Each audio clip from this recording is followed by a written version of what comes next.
Thank you for listening to Depictions Media Radio.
Okay, so welcome back to the show, and this is kind of interesting because I'm actually recording this after I have done my interview with Amrit Singh,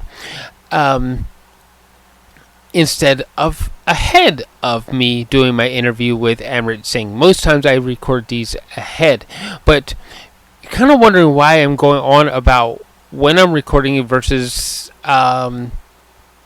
actually getting it done, because I just had this wonderful experience doing this interview with Amrit Singh, and at the end of it,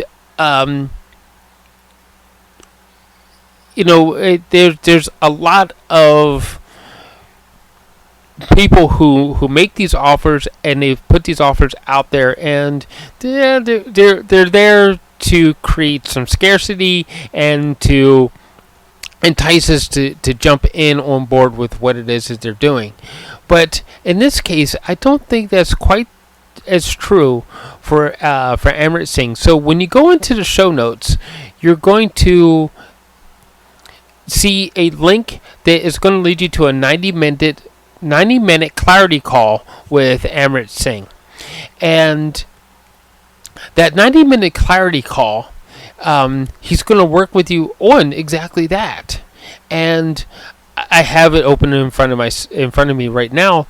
And this is what I learned while interviewing Amrit Singh, is that he has the clarity and that he just wants to share it, and he wants to be the guide to take us all to a new spiritual place in our lives, a life that's filled with those things that we really want, that purpose, that hope, that beauty, that love that we all keep striving for.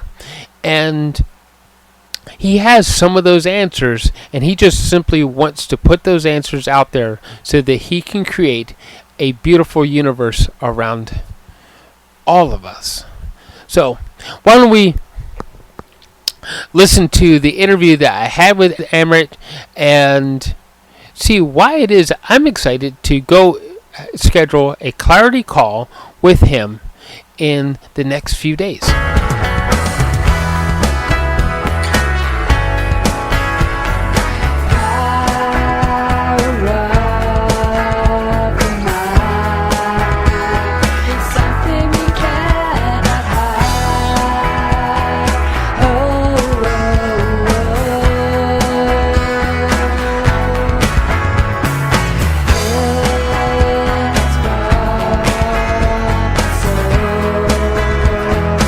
Welcome to the show, Amrit. You have been studying yoga most of your life. Why don't we start with how you actually started down this path and what took you to go down the path with yoga?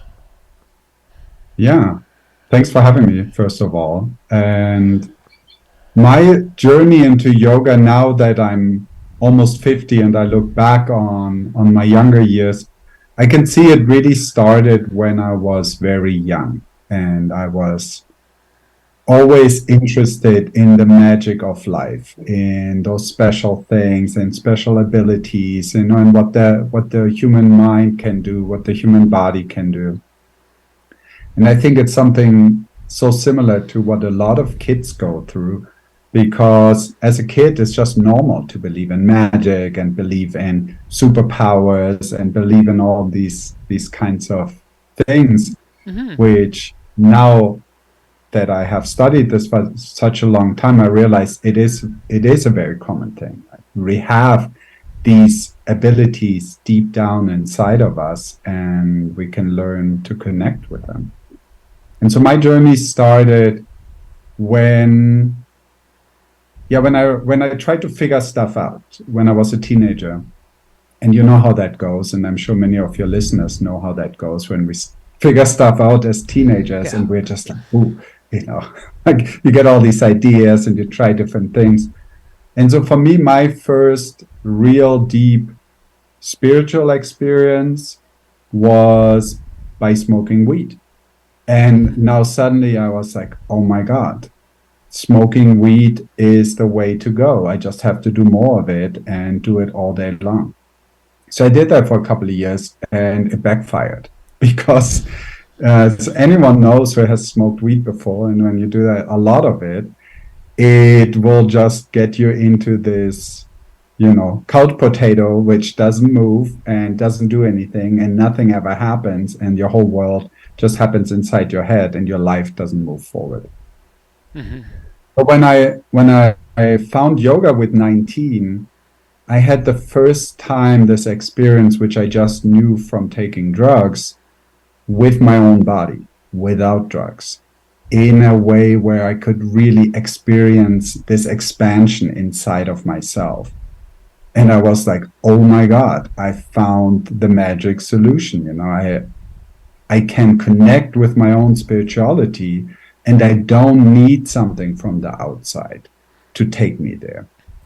And that's what got me excited. And so I started studying it. And then I moved to India when I was 25 and really dove in deeply and lived in a very ashram like community where we practiced a lot of yoga, practiced a lot of meditation, applied all these teachings.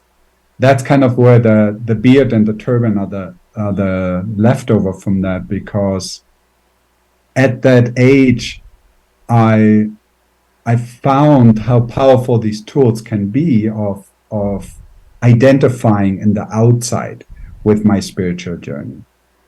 And then I went through a whole journey around that too, where I realized now I'm at a point, it has really nothing to do with if I have a beard and a turban. That doesn't make me any more spiritual, right? Anyone can do that.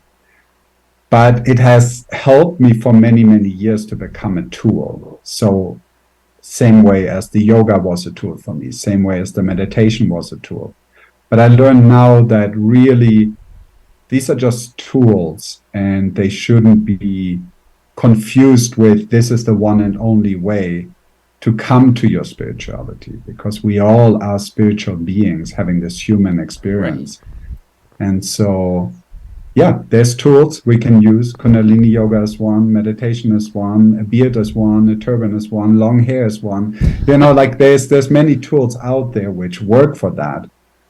But I think one of the biggest problems spirituality and religion has created for us over the last 5,000 years is that things suddenly started becoming, this is the only way. You have to have a beard and you have to have a turban, and otherwise you're not a good person, and otherwise God will not love you, and all that bullshit, like so. Yeah, the only time I believe in putting God and bullshit in the same sentence is when you try to tell me that, hey, this is the only one. Um,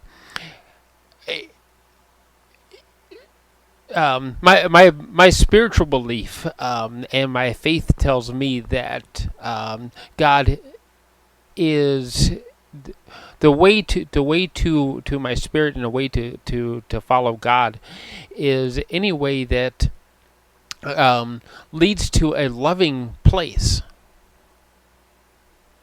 You know, that because I myself I'm a Christian, and all that crap of, oh well, if you don't do it this way, you'll burn in hell in the fire and brimstone.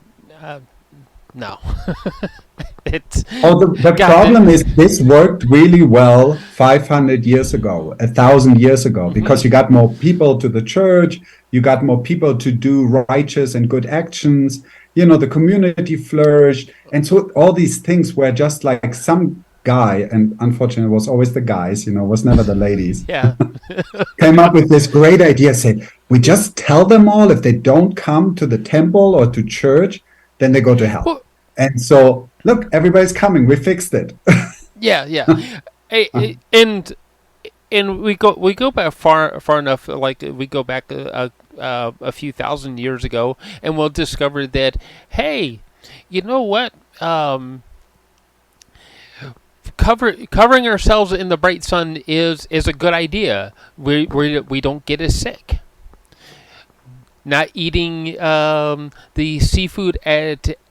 not eating the seafood because we didn't know what a red tide was a good thing because we weren't getting sick, and we may not have survived as long as we have as a species if it hadn't been for some of that. But now we need to realize that there are more ways than just the one way, right? And So important.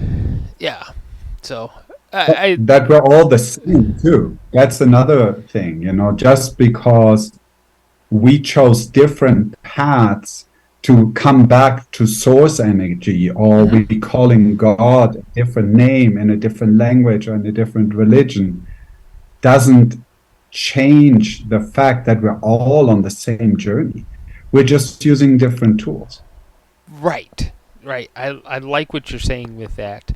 Um, so your tools led you to live in different places of the world and everything. So that had to have been exciting, also.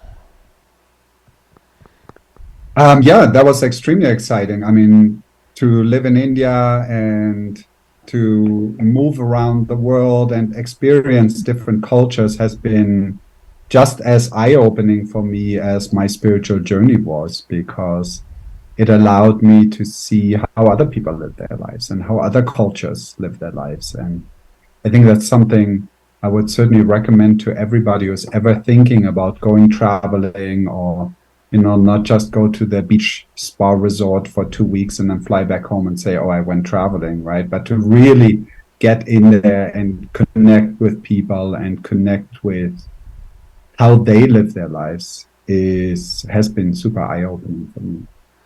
Yeah.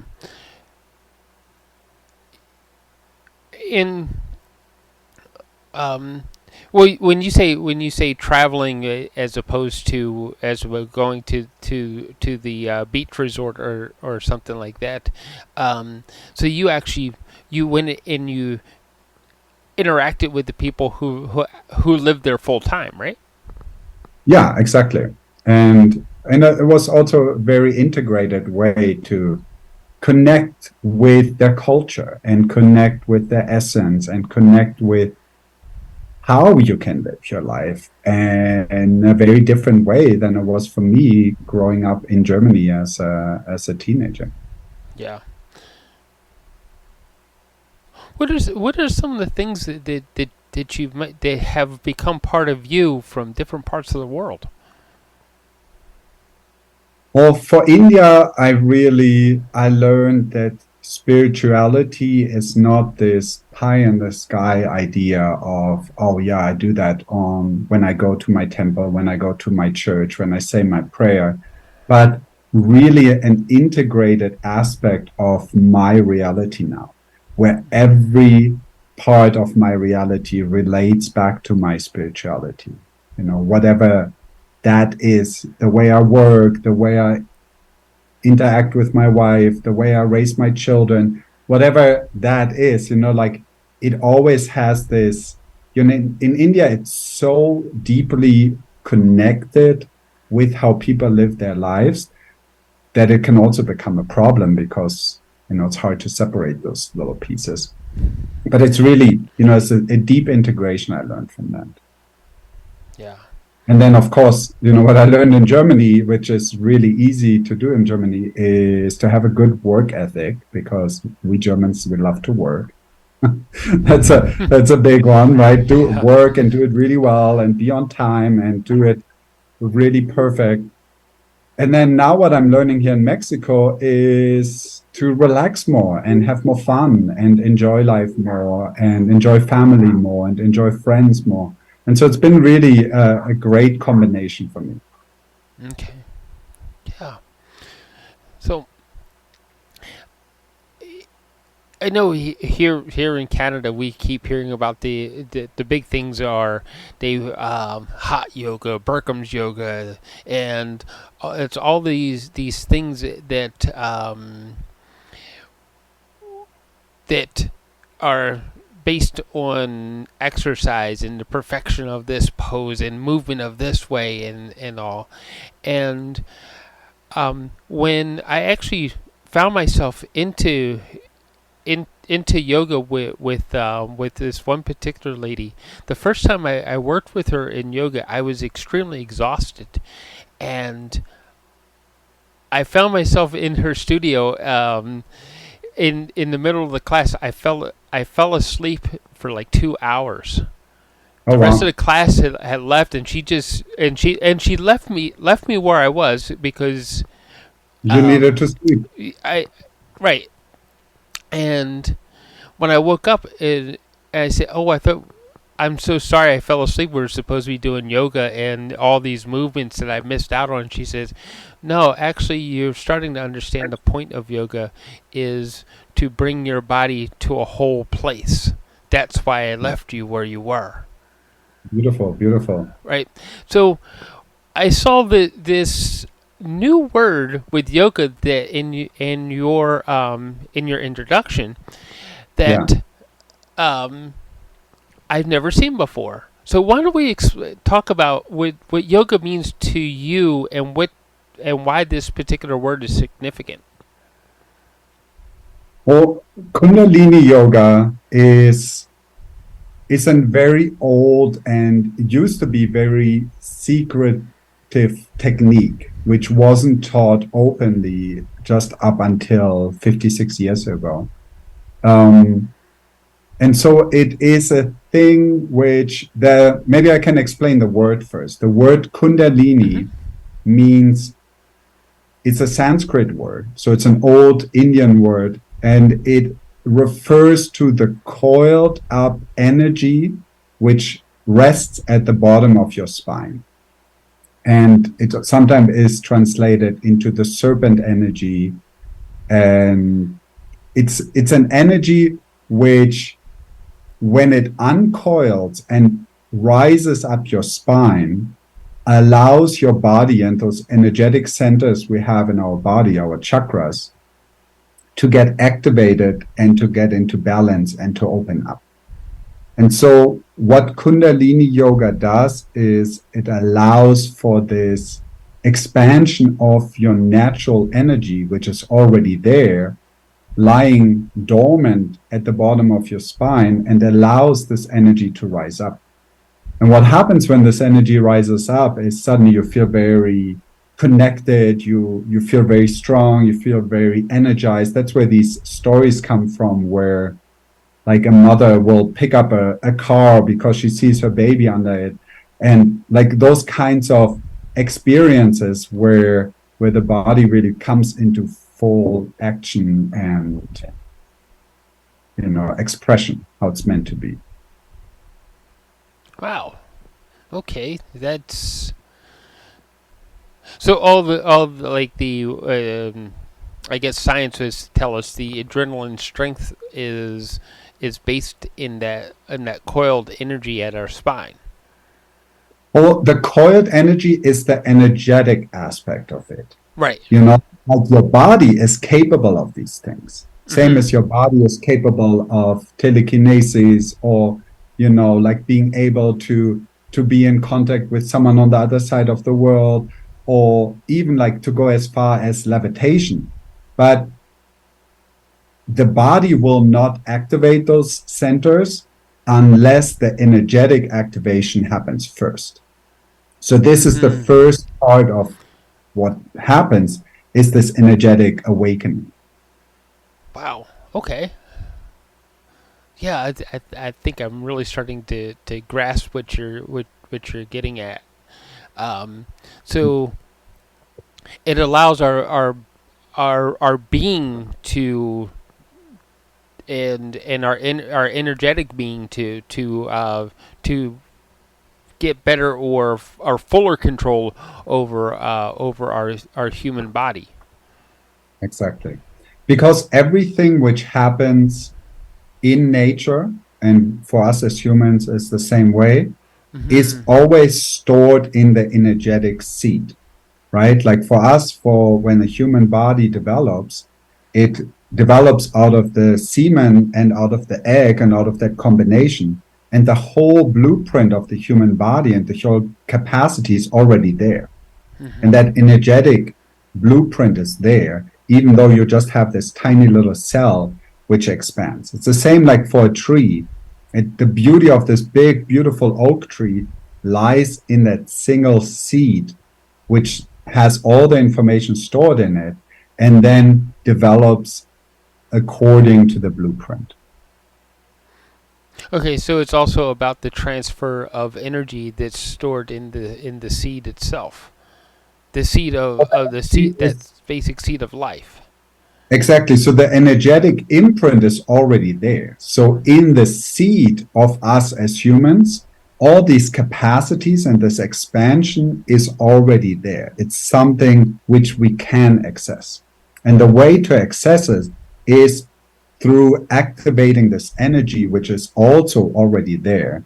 And that's where Kundalini Yoga comes in, because we use these special breathing techniques and postures and meditations to stimulate different chakras, those energy centers in the body, to allow for this natural expansion to happen.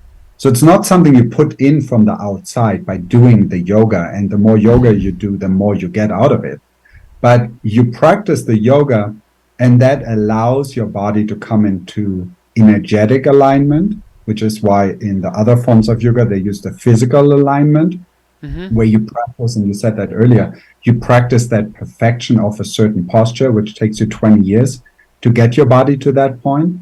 But the powerful thing of that approach to yoga is that after 20 years of practicing this one posture, getting it perfect, now suddenly your body is in physical alignment, which allows your energetics to come into alignment. And then these yogis have the same Kundalini awakening experiences, which you can achieve with Kundalini Yoga in a couple of weeks. So the point of yoga in general is for us to become in alignment with our own energy and our own spirit. Exactly. Well, we are already in alignment with our spirit. That's how we are born. We Mm-hmm. just forget about it, right? And when we forget about it, then our body goes out of alignment, then our mind goes out of alignment, and then the emotions go out of alignment. Then we think we hate the world and there's no one to love. We don't love Yeah. ourselves and all these things. That's not human. That's human out of alignment. As soon as we come back to natural, true identity and true alignment, our human nature just shines right through. And we're all these beautiful, special beings. Yeah. So, um, I I'm gonna get back to that to that misalignment part later on in the interview, because there's a lot that we can see that's happening in our world today that tells us that there's a lot of people out of alignment, according to which if We all what you're are to a saying. certain degree. I would Yeah. say everybody's out of alignment, which is also part of the struggle to live in this world of duality, right? Where Uh, we have happiness and sadness. where Yeah. we have day and night, where we have to sleep and then we have to wake up again. So this physical world tends to pull us out of alignment, which is this very beautiful thing at the same time, because it also gives us the opportunity to practice bringing ourselves back into alignment and then see all the benefits from that, and then to start serving others and to start giving back to the world rather than just trying to take from the world. Yeah. Yeah, and I think that's part of the reason why we definitely can have a much deeper conversation about that, and in what's happening in our world today, uh, in general. Um, but how do you start to teach people um, to align themselves so that their alignment and all this energy that comes together? Well, really, how I teach people is to help them get out of their own way, because their true nature is in alignment already. So I allow people to recognize how deeply they're aligned already. And we go into a process where we can feel that alignment. We can have an Mm-hmm. experience of what you feel when you're in alignment. And there's no better way to teach someone than by allowing them to have their own experience. That makes sense. The more we experience it, the more we're going to desire it and keep going back to it, right? Exactly. And it's also very different on how teaching in the field of spirituality was over the last 2000 years, because there it was, hey, I know how to get you in alignment. You have to trust me. I tell you how to do it. As long as you do it, you'll be okay. Right? Yeah. That's how teachings have been in religion, in spirituality, everywhere, all over the world. I mean, parents are doing it with their kids, where they say, like, hey, don't do that because that's bad and you'll have a bad experience. So don't do that. And just trust that what I'm telling you is right, which is a great way of learning. If you have a teacher who is in deep alignment with himself or herself and has that integrity to not take advantage of that dependency which gets created that way. Okay. I totally see where you're going with that one. And if that is the big word there is if Yeah, that person has achieved it themselves. exactly. Yeah. And this Is is like such a beautiful example from Christianity. You know, Jesus as the founder of the religion and of this beautiful path of loving others, being kind, giving back to the world, set this beautiful seed. He was in perfect alignment in his mm-hmm. expression of how he did it. And then over 2000 years, a whole bunch of men, again unfortunately, started writing stuff down and coming up with ideas and improving it. And unfortunately, every time you have someone who is not 100% on the path teaching someone else, you're passing it on one religion, one generation further, and that's how the challenges are coming in. And this happens to all religions. This is not just something in Christianity. Yeah, The we same just thing picking happened with one. Muhammad in Islam. You look where we're at with that. The same thing happened in Sikhism. We're just a little bit of a younger religion, so the damage hasn't been too bad. The same thing happened with Buddha in Buddhism. And so, really, I Mm-hmm. think we're in a time right now where I have to realize that, yes, there is these very special beings which come and guide us on the path. But ultimately, the work needs to be done in ourselves. We cannot rely on copying something from the outside. Do you think we've been too busy uh, trying to copy? Um, we've been so busy copying that we forgot to put ourselves. The focus should be on what's inside of us, not what's on the outside of us. That's the big problem. The copying works 80% of the time. If I say to you, hey, Michael, you just have to do all these things and then don't do that and do that, and you'll be fine. You'll be fine 80% of the time. You just will not be able to make it to that 100% alignment. You're doing well if you follow the 10 commandments. You're doing well if you study the Bible and you read Right. and you take that as inspiration. But in order to really integrate every aspect of your being, there needs to come a point where you need to be able to step outside of that and say, okay, there is more. This is bigger. This is bigger than just one religion. This is bigger than just one meditation Yeah. path.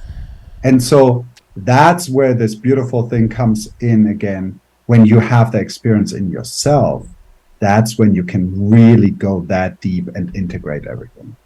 Right. I know for myself that while in in my state of prayer, and I say that specifically state of prayer, not just when I'm praying, that I try to put myself so that I feel all the other spirits that are around me. And when Yeah. I say the spirits, I do mean, like, for example, outside your window, I see all those beautiful trees, and there are beautiful spirits that are surrounding you. And when we put ourselves in the right state, we can feel them there, even though we're not actually standing with them. Oh, we are actually with them. Yeah. Just because we don't see them or because we can't touch them doesn't mean the spirit world is always present. We're living in this physical world, which very much connects us with Mother Nature and the earth and this very grounded physical experience because we have these physical bodies. But we're always connected with the spiritual world. And this is something Jesus spoke about. This is something which is big in Christianity too. It's the Father in heaven, which is the spirit. That's the energy of, hey, there is more. There is this connection with everything around us.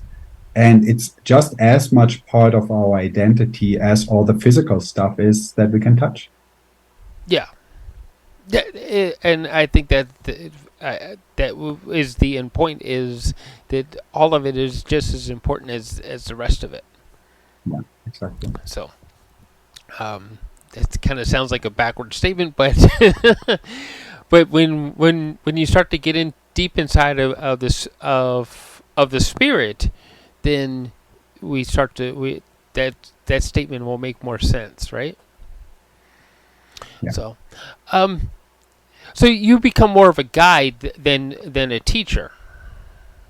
Yes, because I find that when I can guide people to find their own path, that is much more valuable than teaching them my path. Just because my path worked for me doesn't mean the whole world needs to grow beards and wear turbans because that worked so well for Amrit Singh. That just means this is one possible path. But so is Christianity. So is atheism. So is, being a Muslim. It doesn't matter. We are all on this journey back to source energy and back to God and back to our true identity. That's what unites us.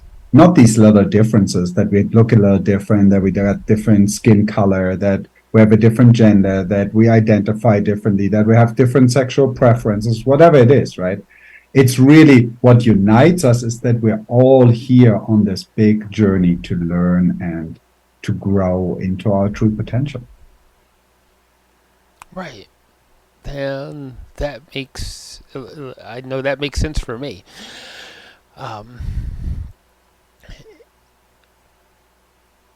So these are all the things that you learned along your path. Yes. And the hope is that you teach others to, or you guide others to carve out their own path themselves. So Yes, their experiences.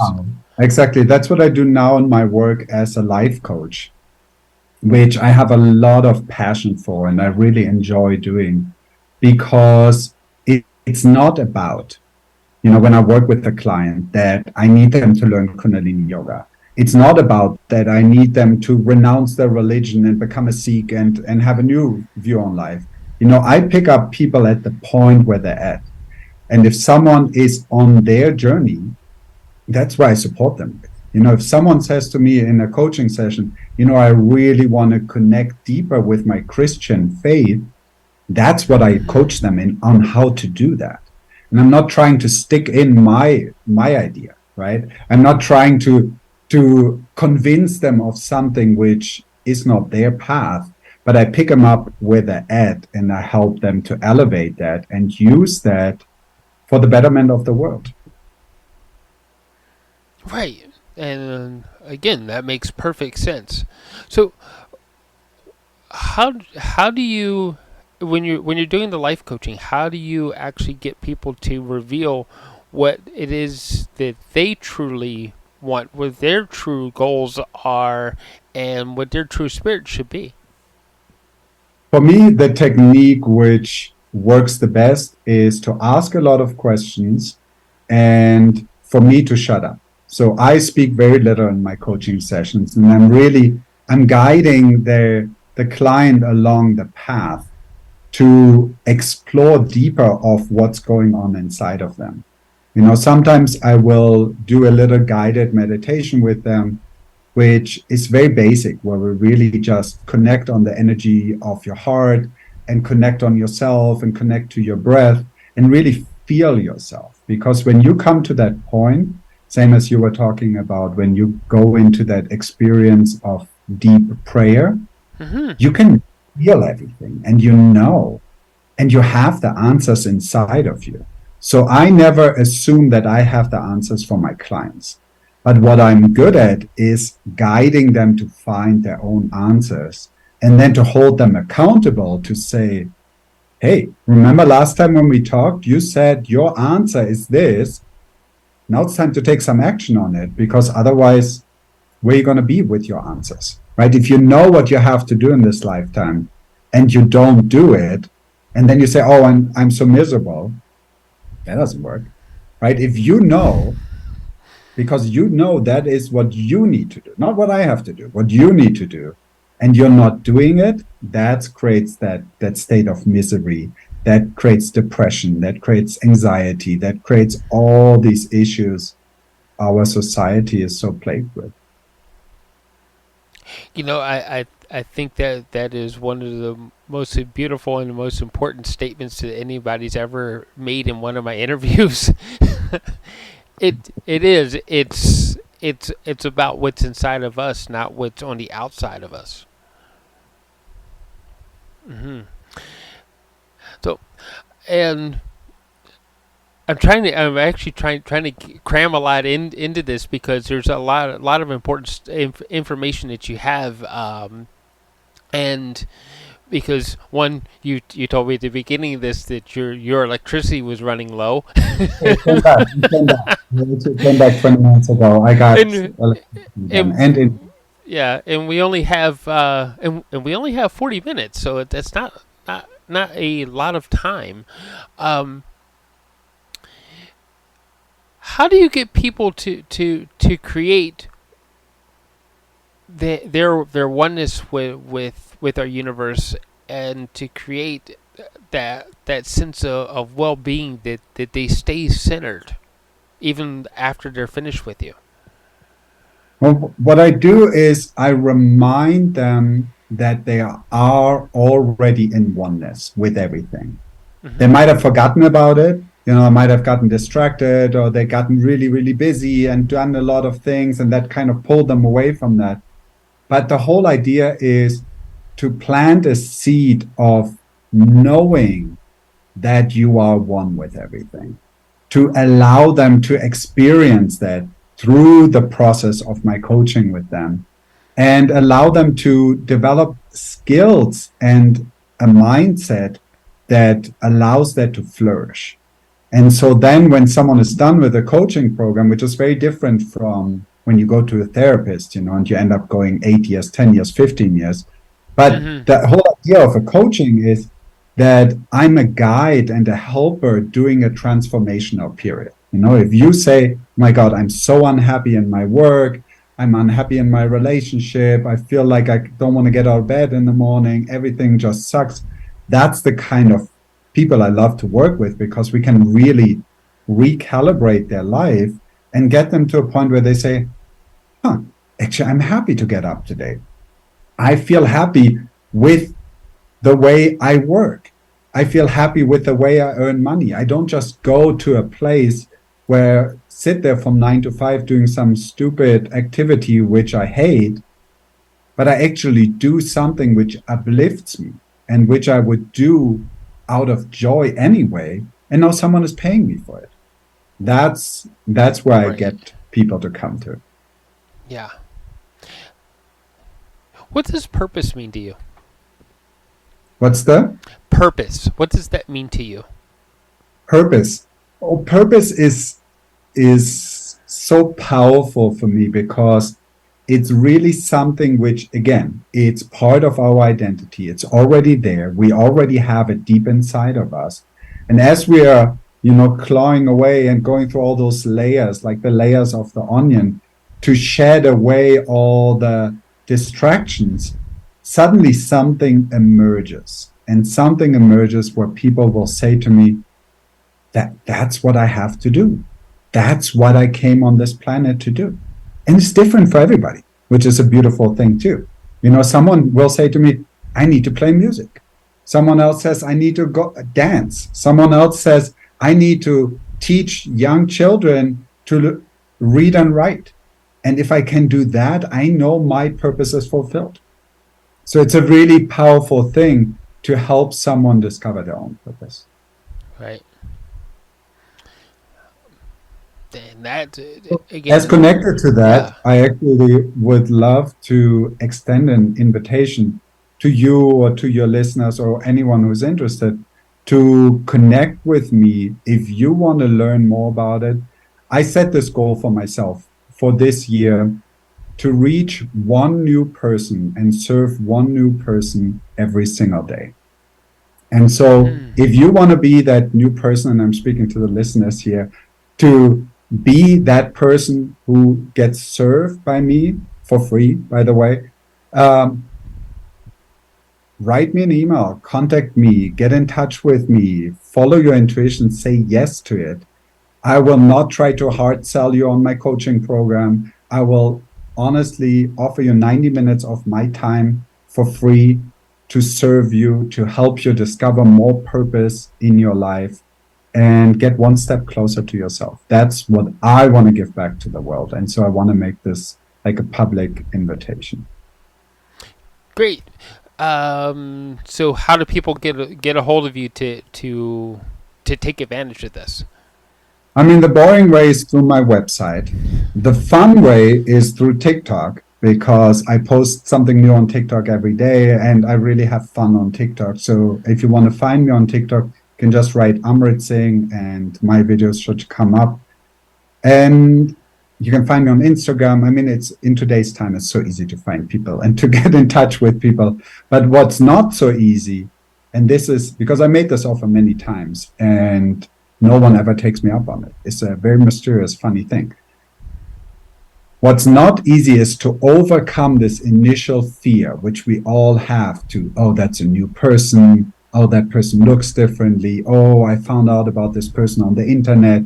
Oh, maybe they want to trick me and steal my money. And like all these ideas, we are so conditioned to feel. So I really, I'm working hard and overcoming this and bringing more people in my world that I can serve, because I know I have the tools to do so.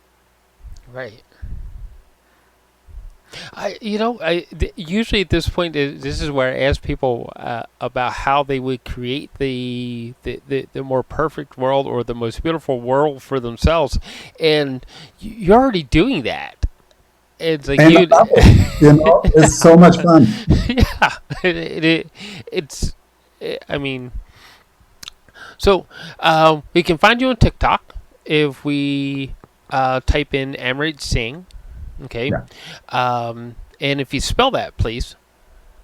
Amrit, and then Sing is Sing with an H. Okay. So like sing, but an H. Right. Okay. So, I would advise you to anybody listening to this, please take him up on the offer. Um, it it could be a lifetime opportunity to just to live a more beautiful life, put more beauty into our lives. It's what we need right now. Is what our whole entire world needs, and when we get more centered, when we find that beauty, we'll start to see some of the other things that we see around us maybe disappear a little bit. Um, Emery, that leaves me with one last question, and then we'll be done. Um, with what we're seeing around the world, if you could help our global leaders become more aligned with themselves, do you think that that would end some of the things that we see with war and attacks and all that kind of stuff? Unfortunately, I think the problem is, again, we got a lot of men in leadership in the world, not enough women. We got a lot of old men in leadership. What happens for older people, and especially for us men, we get really stuck in our ways. We know we have all the answers, we know all the right things. So those are people who don't want to make a lot of change. But I do have a lot of hope for the new generation.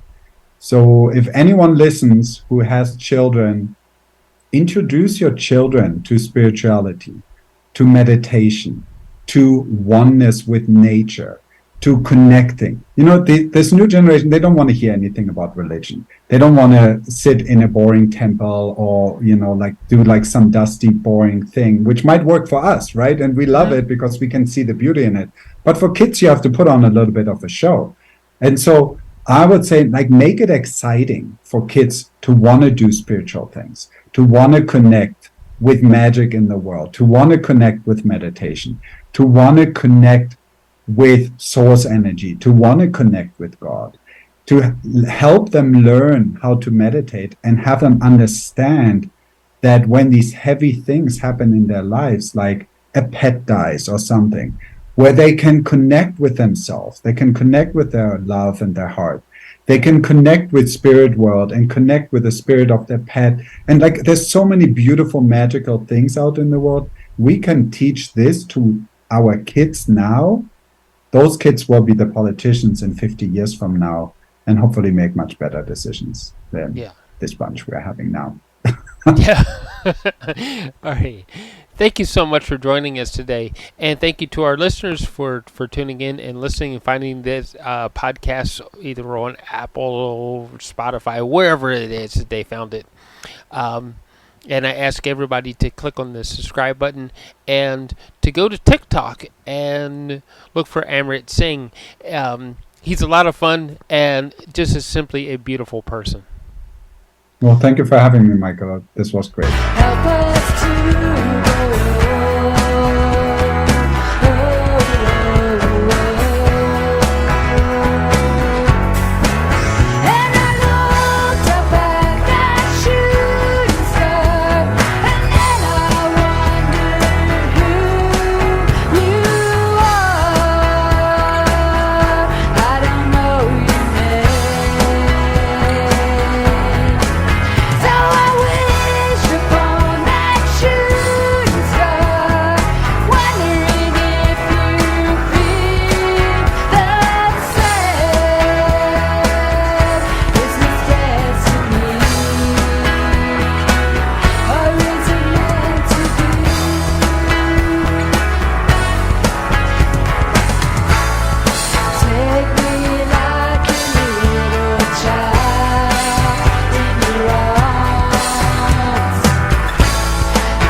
This show has been produced by Depictions Media. Please contact us at depictions.media for more information.